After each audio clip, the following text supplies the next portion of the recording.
Shalom, selamat pagi jemaat Tuhan. Berjumpa kembali dalam doa pagi online. Hari ini hari Kamis putih. Kita mengingat perjalanan Tuhan Yesus menuju karya salibnya. Dia di Taman Getsemani berdoa. Terima kasih Tuhan untuk salib-Mu.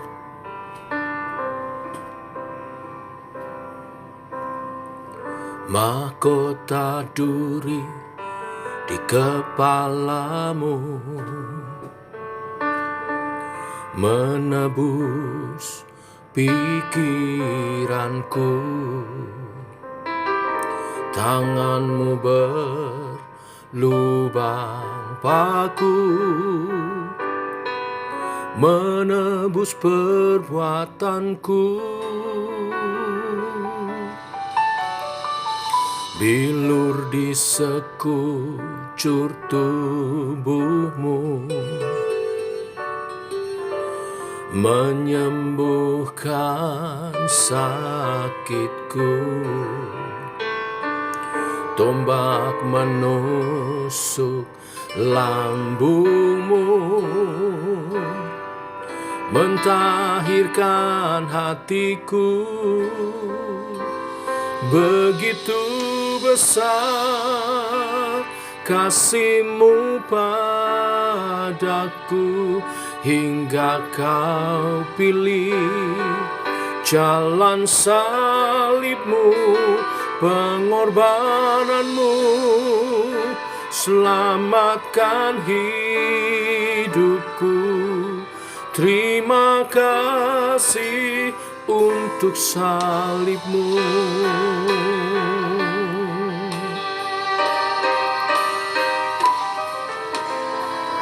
Mahkota duri di kepala-Mu menebus pikiranku. Tangan-Mu berlubang paku menebus perbuatanku.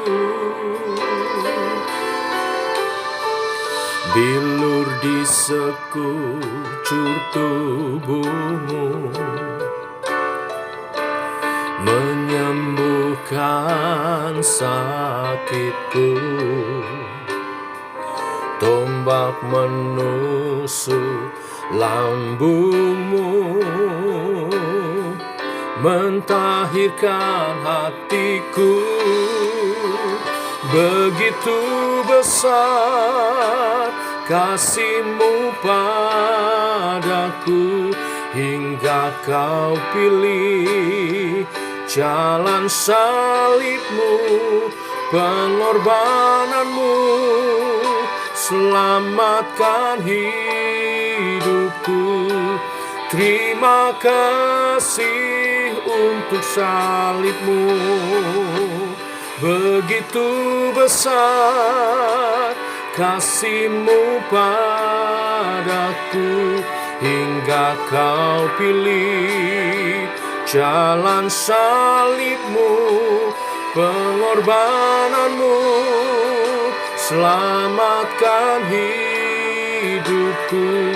Terima kasih untuk salib-Mu.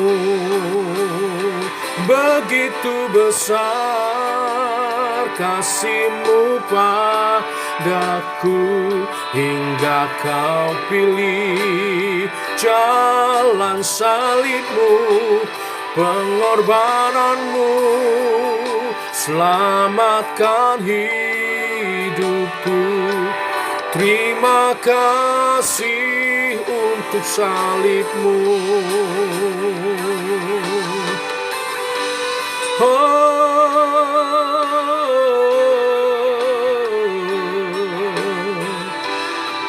Ku bersyukur, ku berterima kasih Pengorbananmu Tuhan, selamatkanku.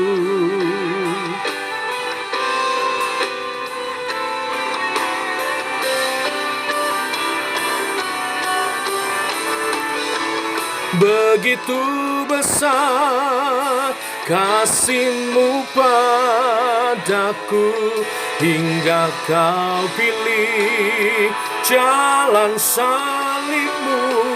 Pengorbananmu selamatkan hidupku. Terima kasih untuk salib-Mu. Begitu besar kasih-Mu padaku, hingga Kau pilih jalan salib-Mu. Pengorbananmu selamatkan hidupku.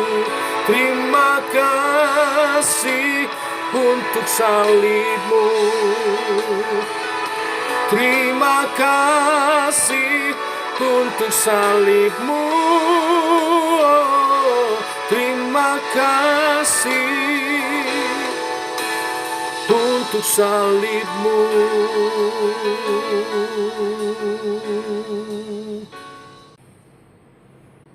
Tiba waktunya kami merenungkan firman-Mu. Bimbing kami memahami karya salib-Mu melalui eksposisi dari kisah Ayub di pasal 4 dan 5, memahami penderitaan sebagai karya dari Tuhan. Berfirmanlah, kami siap mendengar. Dalam nama Tuhan Yesus Kristus. Amin. Bapak Ibu, kita lanjutkan kitab Ayub pasal 4 dan 5. Demikian firman Tuhan. Maka berbicaralah Elifas orang Teman. Kesalkah engkau bila orang mencoba berbicara kepadamu? Tetapi siapakah dapat tetap menutup mulutnya? Sesungguhnya engkau telah mengajar banyak orang, dan tangan yang lemah telah engkau kuatkan. Orang yang jatuh telah dibangun oleh kata-katamu, dan lutut yang lemas telah kau kokohkan.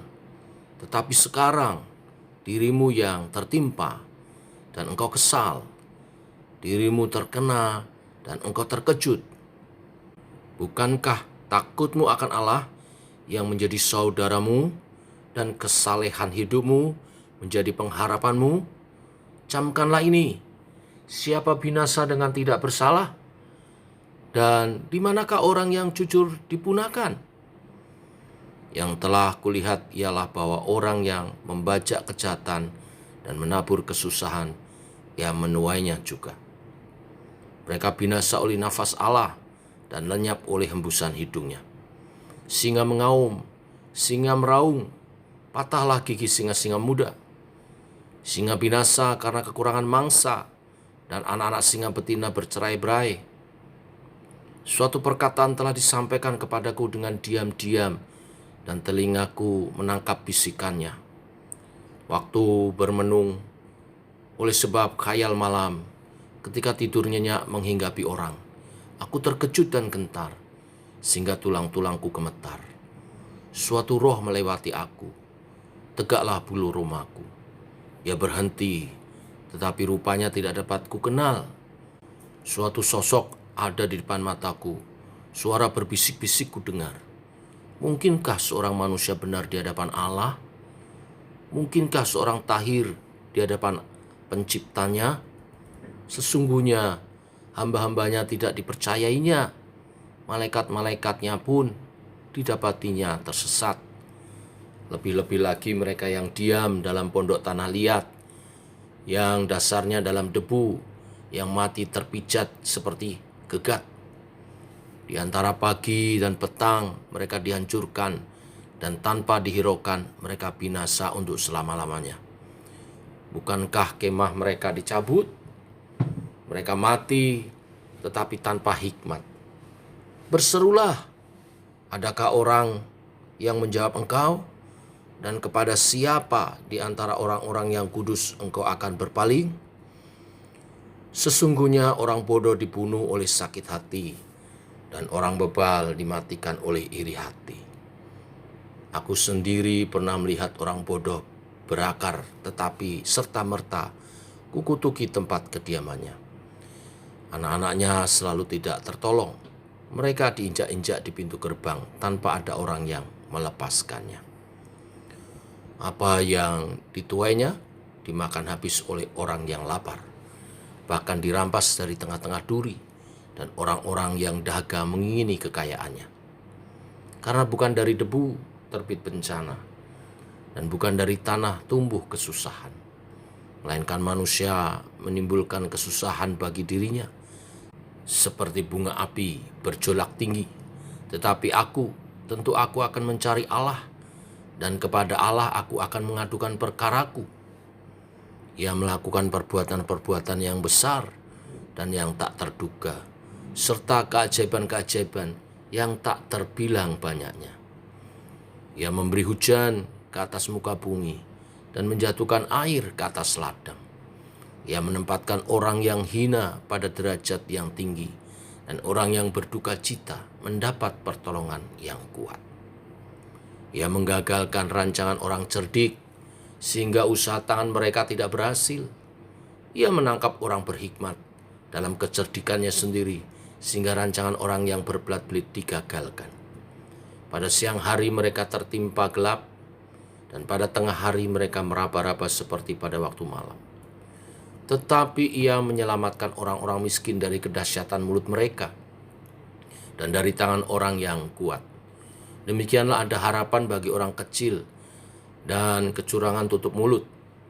Sesungguhnya, berbahagialah manusia yang ditegur Allah, sebab itu janganlah engkau menolak didikan yang maha kuasa. Karena dialah yang melukai, tetapi juga yang membebat. Dia yang memukuli, tetapi yang tangannya menyembuhkan pula. Dari 6 macam kesesakan engkau diluputkannya, dan dalam 7 macam engkau tidak kena malapetaka. Pada masa kelaparan engkau dibebaskannya dari maut, dan pada masa perang dari kuasa pedang. Dari cemeti lidah engkau terlindung, dan engkau tidak usah takut bila kemusnahan datang. Kemusnahan dan kelaparan akan kau tertawakan, dan binatang liar tidak akan kau takuti. Karena antara engkau dan batu-batu di padang akan ada perjanjian, dan binatang liar akan berdamai dengan engkau. Engkau akan mengalami bahwa kemahmu aman, dan apabila engkau memeriksa tempat kediamanmu, engkau tidak akan kehilangan apa-apa. Engkau akan mengalami bahwa keturunanmu menjadi banyak, dan bahwa anak cucumu seperti rumput di tanah. Dalam usia tinggi engkau akan turun ke dalam kubur, seperti berkas gandum dibawa masuk pada waktunya. Sesungguhnya semuanya itu telah kami selidiki. Memang demikianlah adanya. Dengarkanlah dan camkanlah itu. Sampai di sini pembacaan firman Tuhan. Bapak Ibu, pasal 4 dan 5 adalah perkataan dari Elifas sahabat Ayub yang menyenguk Ayub dan menanggapi penderitaan yang dialami oleh Ayub. Tanggapannya berdasarkan pertanyaan, apakah mungkin orang benar menderita sedemikian rupa, sebaliknya orang jahat diberkati? Bukankah sepatutnya orang benar dilimpahi berkat, dan orang jahatlah yang diganjar malapetaka? Elifas berpandangan bahwa penderitaan merupakan akibat langsung dari dosa. Karena itu penderitaan yang dialami oleh Ayub pasti disebabkan oleh dosa yang ia perbuat di hadapan Tuhan. Bagi Elifas, orang benar dan saleh tidak mungkin mengalami penderitaan hidup. Dan argumennya diperkuat dengan keyakinan penglihatan supranatural, ya, di ayat 12 sampai ke 16. Namun saya pastikan bahwa konsep itu tidak tepat dan tidak berasal dari Allah. Pengalaman supranaturalnya saya beranggapan menafsirkannya sebagai bisikan nuraninya tetapi juga bisa jadi adalah kuasa iblis yang mengacaukan pikirannya. Karena nanti di pasal 42 di bagian terakhir kitab Ayub, Allah meluruskan pendapatnya itu di ayat 7. Ada 3 kesalahan dalam konsep yang disampaikan oleh Elifas. Yang pertama, bahwa orang benar tidak akan pernah menderita. Ini konsep yang salah, sebab kita tahu Ayub orang benar dan saleh, tapi mengalami penderitaan. Yang kedua, jikalau orang menderita, itu pasti karena ia dihukum atas dosanya. Ini juga salah. Karena di awal kitab Ayub kita mengetahui Ayub diizinkan mengalami penderitaan bukan karena berbuat dosa. Justru karena Allah ingin menunjukkan kesalehan Ayub hambanya. Sekali lagi bukan karena dosanya. Oleh sebab itu, karena 2 hal ini kita tidak boleh cepat-cepat menghakimi seseorang yang sedang mengalami penderitaan. Sebaliknya, melalui kisah Ayub ini kita belajar dari makna penderitaan di dalam Tuhan. Bapak Ibu, saat ini kita berada dalam minggu Prapaskah. Jika kita merenungkan penderitaan Tuhan Yesus, jelas sekali bahwa penderitaan seseorang tidak selalu merupakan akibat langsung dari dosanya. Tidak terbantahkan bahwa Yesus adalah orang benar, bukan? Bahwa dia adalah kebenaran itu sendiri. Namun dalam melayani dunia ini, dia menderita. Dari sini kita harus mengetahui bahwa penderitaan Yesus memiliki tujuan yang mulia, yaitu bagian dari karya keselamatannya bagi umat manusia. Demikian hari ini, di hari Kamis Putih yang nanti malam kita menghayati malam Getsemani, bagaimana Yesus berdoa untuk menerima cawan murka Allah yang akan ditumpahkan atas dirinya sebagai ganti hukuman dosa manusia. Dia harus mati di kayu salib. Dia menderita hati dan kepikirannya, batinnya bergumul keras. Tapi puji Tuhan, dia menerima penderitaan itu. Dia memilih jalan salibnya. Seperti pujian yang kita nyanyikan di awal renungan ini. Kita pun mesti meneladani Tuhan kita. Jangan takut menderita. Demi kemuliaan Allah dinyatakan. Tetap setia walaupun ada penderitaan dan tantangan. Karena Tuhan telah melakukan itu semua, menerima itu semua, penderitaan dan tantangannya, sehingga kita diselamatkan. Biarlah hari ini kita merenungkannya. Kita mengambil puasa, kita merenungkan karya Tuhan menuju salib mati bagi kita. Tuhan memberkati. Mari kita berdoa. Bapa, kami mengucap syukur oleh kasih dan anugerah-Mu. Pagi hari ini kami di hari Kamis Putih, Engkau berfirman untuk kami menghayati tentang penderitaan Tuhan dalam karya salib untuk menebus dosa kami umat-Mu. Dan firman-Mu mengajar untuk setiap kami tidak mudah menghakimi orang bila orang sedang bergumul dalam penderitaan. Sebaliknya, setiap kami juga sebagai murid Kristus tidak takut menderita demi kemuliaan Tuhan dinyatakan. Dan belajar tetap setia meskipun menderita. Allah Roh Kudus kami yakin akan menolong setiap kita setia kepada Tuhan. Inilah berita firman hari ini. Mari kita berdoa. Bapa, kami mengucap syukur oleh kasih dan rahmat-Mu.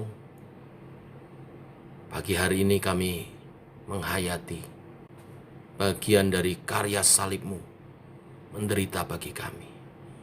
Kami bersyukur Engkau memilih jalan salib untuk menebus kami, sehingga kami manusia berdosa diselamatkan. Dan kemuliaan Allah dinyatakan.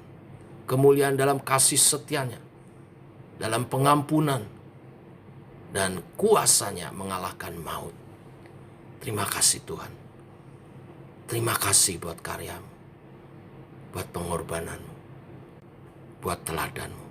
Dalam nama Tuhan Yesus Kristus kami berdoa. Amin. Demikian doa pagi kita Bapak Ibu. Selamat menghayati sepanjang hari ini, Kamis Putih. Tuhan Yesus berdoa di Taman Getsemani. Dan nanti malam kita berkumpul dalam menara doa, naikkan doa-doa dan refleksi iman kepada Tuhan Yesus. Tuhan memberkati. Shalom.